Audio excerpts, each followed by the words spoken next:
Nat Deadwood Dick Love. In this 1907 photo, Nat Love poses in his combat attire, a Winchester carbine resting against the saddle. Born into slavery in Tennessee, he worked on the Kansas railroads and became a plains legend with lariat races, unerring marksmanship, and a memoir that deconstructed the myth of the all-white cowboy. To this day, his portrait reminds us that a quarter of cowboys were black.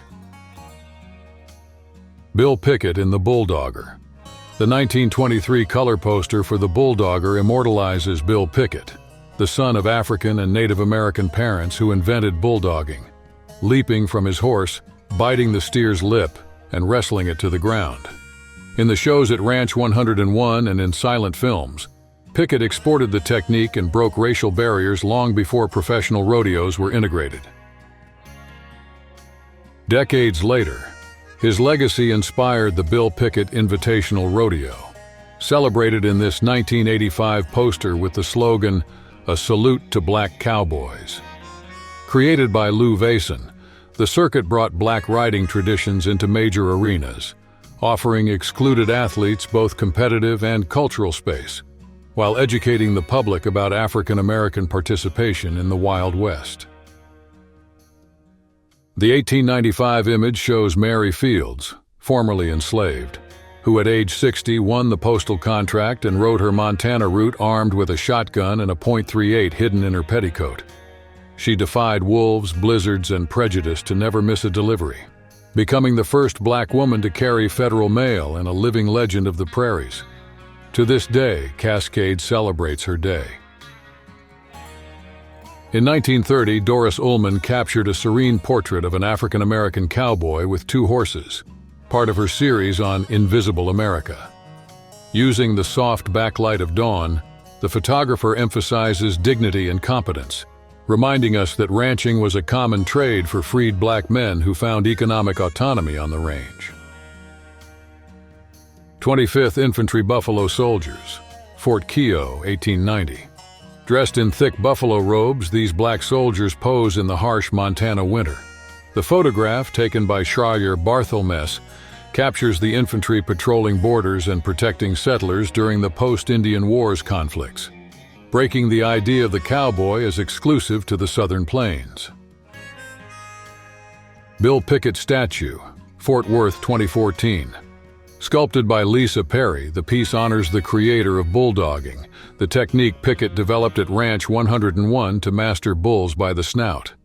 Installed in the Stockyards District, it marks the modern reclamation of black presence in rodeos, and reminds us that Texas owes part of its Western culture to a son of formerly enslaved and Cherokee parents.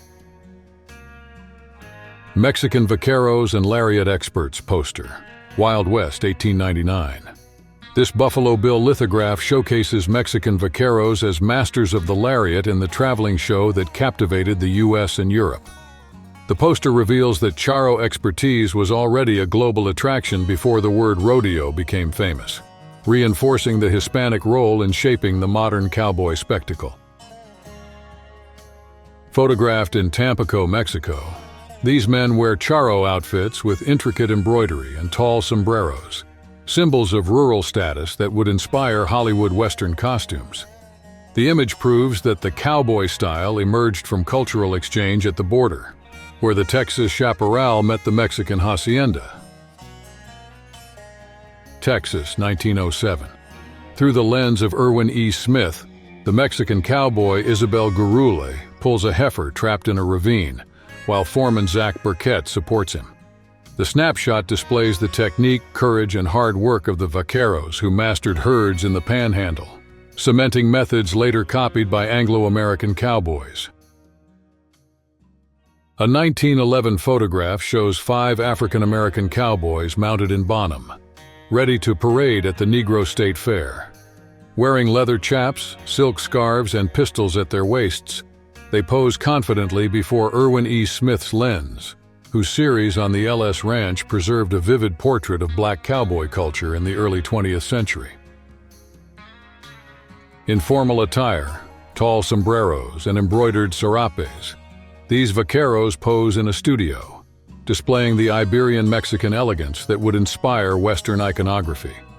In the 19th century, Californians of Hispanic roots ran missions and ranchos, spreading the saddle style, wide wheel spurs, and the custom of horse competitions, fashion that traveled along the old Caminos Reales routes. Denver, 2016. Leaps from saddle to ground, lariats circling in a perfect arc. The contemporary photo taken in Denver shows how the charreta tradition crossed the border and keeps the heritage of Mexican vaqueros alive in the U.S. The charretas combine mariachi music, silver-embroidered outfits, and events born on Jalisco ranches, reaffirming the Hispanic DNA of the modern rodeo. Denver, 2016. The charro spins the peel rope overhead before throwing, displaying the roping flourish, an art codified in the regulations of the Federación Mexicana de Charrería. Originated to test who handled cattle best, the maneuver requires a steady rhythm and a waxed Ixteel rope. The 2016 photo immortalizes the athletic elegance that gave rise to the North American show rodeo. Between 1890 and 1923, the lens of an anonymous photographer captured these charros posing proudly in Tampico on the Gulf of Mexico. The high-crowned sombrero, short jacket embroidered with metallic thread, and fitted trousers with silver buttons composed the Sunday outfit of Hispanic vaqueros, a look that directly influenced the cowboy costumes of North American cinema and rodeos, but whose roots trace back to the Spanish colonial haciendas of the 18th century. Promotional 1899 lithograph shows a group of Mexican vaqueros as lariat experts in Buffalo Bill's show.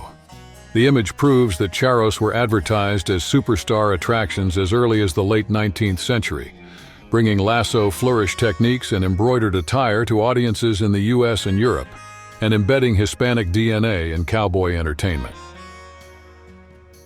Studio portrait of the legendary John Ware in 1890, born enslaved in South Carolina who rode the Oregon Trail, helped open the first cattle routes in Canada, and became famous for taming untamable horses on Alberta ranches. The image, push-up hat, silk scarf, and firm posture, busts the myth of the all-white cowboy and shows how Ware became a reference for skill and courage on the northern prairies. Texas, 1907. Irwin E. Smith captured this scene in which 5 Hispanic vaqueros form a line to separate calves in the vast LS Ranch, Texas panhandle. Rawhide chaps, waxed Ixteel lassos, and high cantle saddles reveal the technique brought from Mexican haciendas that, even at the beginning of the 20th century, sustained the logistics of large Anglo-Texan ranches and shaped North American cattle handling. Irwin E. Smith shot these 4 African-American riders lined up for the Negro State Fair Parade in 1911 in Bonham. Leather chaps, silk scarves, and ornate saddles display pride and prosperity at a time when the West was already diverse but little portrayed. The photo shatters the myth of the all-white cowboy and records black presence in equestrian competitions of rural Texas. 1944. This group portrait eternalizes 4 generations of Hispanic workers who grew up and toiled at King Ranch.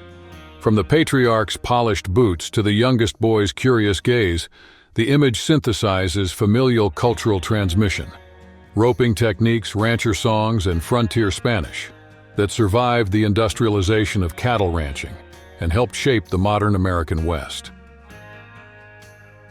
Bass Reeves was born into slavery in 1838, escaped to the Indian Territory, became a cattle tracker, and in 1875 became the first black federal marshal west of the Mississippi. In the studio portrait, he poses in a floppy hat and dual holster. His steely gaze recalls the 3,000+ arrests made without firing a shot. His exploits inspired legends such as the Lone Ranger.